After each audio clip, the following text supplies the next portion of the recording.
Hello, everybody, and welcome to another one of our ultra-popular and hopefully ultra-helpful Fertility 101 episodes. Today's topic is one that I know is on a lot of people's minds when they just enter the world of fertility and family building. Today, we're going to learn about common tests for fertility and infertility. I'm Dan Bulger with Progyny, and this is Infertility. Today's guest is Dr. Paul Dudley, Medical Director at Pinnacle IVF in Atlanta. Dr. Dudley is a reproductive endocrinologist, so a fertility expert, and he's going to help us break down all of the most common tests that you might run into when evaluating your fertility. So, in order to understand this, we really need to know what we're talking about when we ask the question, am I fertile? Well, you need to be ovulatory. You need to have sperm. You need to have a reasonably normal uterine cavity and at least one fallopian tube that's open. You need to have an adequate frequency of timed intercourse. And then the big one is ovarian reserve. Okay, so that's a really high-level overview of what we're looking for. So let's break down how we test for each. I'll actually begin with the question of frequency of intercourse, because some of these practical questions are among the most common ones that folks encounter. As far as frequency of intercourse, there's data to suggest that folks who are attempting to conceive via timed intercourse, like once a day, right around the middle of their cycle, that there may be some incremental advantage to doing that, but that's got to be balanced against the very real burnout that most couples will begin to experience. And frankly, I would say they will inevitably experience if they're attempting to do that. Most sperm's going to survive in people for several days. I would say that in the human population is in the billions, and it's not because people are using timed intercourse and apps and this and that. It's like we were sort of made to reproduce. So if folks are having 2 or 3 episodes of intercourse right around the middle of their cycle, that's probably a reasonable amount of frequency. Okay, so yes, the first thing is intercourse. Is it happening frequently enough to realistically have a good chance for pregnancy? And is it happening at the right times during a woman's cycle? When people do see a doctor, there are a few standard tests to get done right away during that initial evaluation. The semen analysis, most guys need to abstain from ejaculation for about 2 to 5 days, meaning no ejaculation at any time of any kind prior to collecting that sperm. And then in women, we assess the tubes, ovulation status, and ovarian reserve, typically in one visit. So usually that doesn't necessarily have to be in the first half of the menstrual cycle, but our patient population is busy. They have demanding lives, they have demanding jobs oftentimes, and they don't need to be here every other day getting their blood drawn and getting an ultrasound. And we try to consolidate things into one visit. So for instance, that individual, we would usually have them come in right around the tail end of their follicular phase, which would afford us the opportunity to both assess their ovarian reserve via ultrasound and blood draw, which I'll describe in a moment, determine or confirm that they're ovulatory, just based on the combination of regular predictable cycles and the presence of what's referred to as a dominant follicle, i.e. a small cyst with an egg that's clearly going to be ovulating in the next coming days. And then we typically would perform some sort of uterine evaluation. Classically, that might be a test called a HSG, which stands for hysterosalpingogram, hystero meaning uterus, salpingo meaning tubes, gram meaning imaging of. And that is a test that confirms it's both diagnostic and therapeutic. Diagnostic in the sense that it tells us that someone's uterus and tubes are within normal limits. Therapeutic actually in the sense that the act of flushing out one's tubes is kind of a good low-tech fertility treatment. We sometimes will perform the HSG. There are a couple of different alternatives that we employ at times in individuals, kind of depending on their history, their medical history, surgical history, and those could include things like a saline-infused sonohysterogram, where you fill the uterine cavity with a little bit of fluid and get a better view of the wall of the uterus at the time of the procedure, or an office hysteroscopy, where you are directly visualizing the interior of the uterine cavity. But all of that is consolidated into one visit, and then with any luck, you get both a combination of lab results, semen analysis, and ovarian reserve testing, such that by the end of that cycle, so even 7-10 days later, you're following up with the patient and you're breaking the whole thing down. You're saying, here's what we did, here's what we found, here's what the plan is. While the world of fertility and fertility treatment can oftentimes be complex, Most of the tests that Dr. Dudley just spoke about are actually fairly straightforward. It's pretty clear for a doctor to see if a fallopian tube is blocked, for example. But things get less straightforward when we start talking about ovarian reserve. How many eggs are there? And most critically, what is the quality of those eggs? Ovarian reserve really has two components. One is quality, which tends to trend with age, and the other is number. And women are born with, in some cases, millions of eggs, and those eggs gradually decline over the course of a woman's life. People think of, say, 35 or 40 as being this magic number where after 35 it craters. That's not the case. These are just points in a curve. Better way to think about it is that at each age point in a woman's life, there are measures of dispersion. You have women who are born, take 32, for example. You have women who are born on the high side who are destined to go through menopause at 58. You have women that are born on the low side who are menopausal in their 20s, and everything in between. Now, in a perfect world, we would be able to hook up women to some sort of meter and say you have 24,832 eggs left, but that's not possible. Now, however, you can get an idea of kind of a spread, which is a typical sort of bell curve where you have a lot of women in the middle, they're average, some people high, some people low. You can't really refine it much more than that. But the way you refine it and the way you group it into those individuals and can make some assumptions about what their reproductive window might be is based on the combination of their age. That way you know which curve applies to them. Their ultrasound findings in the labs. And ultrasound findings, this is, again, something that you come back when you do that first ultrasound mid-cycle. You're assessing what's called the antral follicle count. The antral follicle count has to do with antral follicles, or we just kind of shorten it and say follicles. Antral follicles or follicles have, if you look at someone's ovaries, let's take a woman who's 32 and rewind the clock back. We hop her in a time machine. She goes back in time. We're looking at her ovaries now. When she was 25, that individual's ovaries are going to be physically larger than they are today. And you would see more follicles visible in ultrasound than you do in the present day. Those follicles are, if you were to count them, let's imagine you counted them and there were 20. That doesn't mean that that person only has 20 eggs left.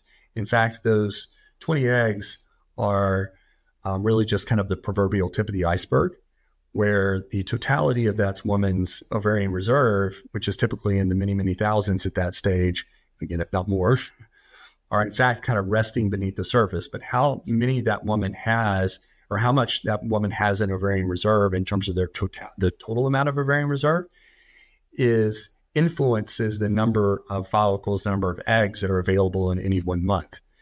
So the brain kind of looks at those hypothetical 20 eggs and has no special insight into which of those eggs is the most likely to yield a live birth in that month. In fact, it just kind of randomly picks one based on a little bit of timing. It selects that one egg to release, and the remainder just or absorbed through something called programmed cell death. And in doing so, that's how that woman's ovarian reserve gradually depletes over time. If you think about it, a woman doesn't ovulate all of her eggs over time. The overwhelming majority are just absorbed. So as time goes on, the number of eggs a woman has in her ovaries goes down. And while egg quantity does impact fertility, the perhaps bigger and trickier measure is egg quality. It's kind of a catch-all term that really refers to the fact that when women are younger, the prevalence of genetic abnormalities in the eggs that are available in any one cycle is lower. The inverse of that being that the prevalence of normal eggs is higher. And as they get older, those eggs that they are still releasing, that prevalence of abnormal eggs increases. That manifests itself as eggs that are being released, but simply are incapable of fertilizing, dividing, implanting, miscarriage, and forbid a baby with a problem. But that's why in societies that prior to the advent of means of contraception, that's why the live birth rate declines precipitously. It's just because it's not that women aren't having intercourse or that something that inherently becomes wrong with the uterus. It's because the eggs themselves begin to, or are far less likely to yield an ongoing live birth. And some of the same things happen in men. It's just that those manifestations are much, much later in men's life. Okay, so the main tests are what we just listed. A blood test that looks at your anti-Müllerian hormone, or AMH, which can provide some information about ovarian reserve. Your age is used as a guide for egg quality. An ultrasound to look at the ovaries and the uterus. An HSG to see if the fallopian tubes are open. And for men, a sperm test. If any issues are found, more tests might be needed. Like for men, if there's no sperm, perhaps they'll need to be referred to a reproductive urologist for further testing. We have a lot of videos about that, so go check that out on our Progyny YouTube channel. But now you might be wondering, well, it's 2024. Certainly some of this can be done at home, right? It's a good question, so we asked Dr. Dudley what he thought about fertility tests that can be done at home. There's two different classes of at-home tests. I would say there's kits that are sent to reference labs, and those are reliable. Yes, these are things like where kits that there are kits that you can order through Amazon to do things like little mini microscopes and of the like to evaluate your semen analysis. No, those aren't. I wouldn't describe those as being helpful, and even the some of the at-home diagnostics can lull folks into either a false sense of security or excessive anxiety, because with all of these assays, there's variance and the evaluation is not comprehensive. So I would say it depends a bit on why someone is doing it. If they're doing it for the purpose of almost in lieu of so checking your AMH via home mail order diagnostic kit in lieu of getting an AMH performed at your annual exam, if you're a woman, I think that that's probably fine. If on the other hand, someone is experiencing trouble conceiving, if you're to the point where you're ordering one of these things, you're contemplating it, in general, I would say it's probably best that's time to talk to your OB or talk to your OB or talk to your reproductive endocrinologist. Yep. Okay, so we've spoken about the basic fertility evaluation testing, but now let's look at these tests in action. We're doing these tests to figure out if there's anything going on that can be causing infertility, right? Well, let's kind of look at it backwards then. How might looking at the tests like the ones we've discussed lead to a diagnosis for something like polycystic ovarian syndrome, or PCOS?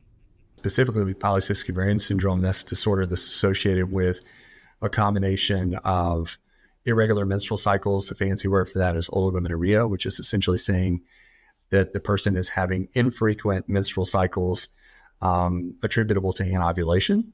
So their menstrual history will give you a hint at that. Although the differential diagnosis, that's the term in medicine we use for like, hey, this person has this symptom. In this case, oligomenorrhea was the differential diagnosis. It's huge. You then combine that with other hints of things like clinical or laboratory evidence of androgen excess. These are some of the male hormones in women can be a little bit elevated in women with PCOS, and that's detectable either just based on symptoms or based on laboratory testing, and then ultrasound findings. So again, if you had someone, if we went back to that first sort of 5 things that I was talking about evaluating whether or not someone's ovulatory, well, if they come in around what ought to be around the middle of their menstrual cycle, or particularly if they report irregular menstrual cycles and they come in and you do not see an ovulatory, there's no evidence of ovulation and their ovaries meet criteria for what's called polycystic ovaries on ultrasound, then that would then start a whole cascade of additional supplementary testing that's performed, because PCOS specifically is a diagnosis of exclusion, meaning that it's not a binary test like you're pregnant or you're not, or that person has prostate cancer or they don't. It's a combination. Syndromes in medicine are when you have a combination of symptoms, you rule out these other potential causes, and you say, hey, you have these specific criteria, we rule out this other stuff, therefore this person has PCOS. Okay, so when someone has PCOS, doctors use these tests to rule out other issues and then can confidently provide a PCOS diagnosis, which would come with its own strategy for treatment. But what happens when all of these tests come back normal, yet infertility is still an issue? Sure. Idiopathic or unexplained infertility is traditionally diagnosed only after laparoscopy to rule out endometriosis. But nowadays, so alluding to before, we're comfortable labeling someone as having unexplained infertility prior to or without performing the laparoscopy itself. A lot of unexplained infertility is what I would call subtle male factor. The semen analysis is a relatively crude assay. It's unchanged for decades. And many times women think it's me. And in reality, it's him, or it's at least him's making a big contribution. But more often than not, it's not any one thing. I would sort of draw a distinction between kind of the bucket model of diagnosis or etiology or cause, and instead think of it as a threshold model, where in the bucket model, you have people that they have male factor. Okay, they fall in that bucket, or you have endometriosis, that's the bucket. When in fact, it's more likely to be a kind of a threshold model where if you imagine sort of a threshold above which people begin to experience subfertility in any 1 month, you can have a combination, subtle effects of age, subtle effects of timing, subtle effects of semen analysis. That additive effect is what gets them over the threshold in any 1 month and make any one cycle less likely to yield an ongoing live birth. And then you stack those cycles up, and it's not hard to see how that individual can go many months or even more without conceiving. Which when you approach it that way, that kind of gets at the key of what we're trying to do with fertility treatment. All right, so that's fertility treatment 101. We know that infertility can be distressing, and the testing can feel overwhelming. We asked Dr. Dudley if he had anything he could add for anyone listening who might feel overwhelmed. Many of our patients are themselves accomplished individuals who have been taught and have experienced that the more I apply myself to something, the more likely it is that this is going to work. Like the more I study, the more likely it is I'm going to get the outcome that I'm hoping for. And this is really not like that. What I would tell folks to do is to focus on the things that are within their control, which are actually, they're simple, but that doesn't necessarily make them easy. And it's things like get an adequate amount of sleep, find a healthy outlet for stress, don't smoke anything, either don't drink any alcohol at all or do so sparingly, exercise consistently, and then everybody has room to clean up their diet. There really is no such thing as a fertility diet. It's just linear fruits and vegetables, a bit of meat if that's your thing. Cook most of what you eat. That way you know what goes into it, and probably don't eat until you're completely full. If you're doing those basic things, it's the stuff that we learn in the 5th grade, but very few of us do as adults, then you're doing what you can that's in your power. And then the next step is that if it's not working out, you find someone that you trust and follow their advice and try to be an informed patient. You want to ask good questions. You want to approach every appointment with good questions about, here are the things, and write them down. That's what I would do. But then try to turn over some of that thinking to them. Otherwise, so much of what can be damaging in fertility treatment, again, it impacts, it's the intangibles. It's the negative impact on relationships. It's the negative impact on mental health. And you want to get on the other side of this whole process unscathed if you can. Yes, it's important for us as consumers of healthcare to be informed.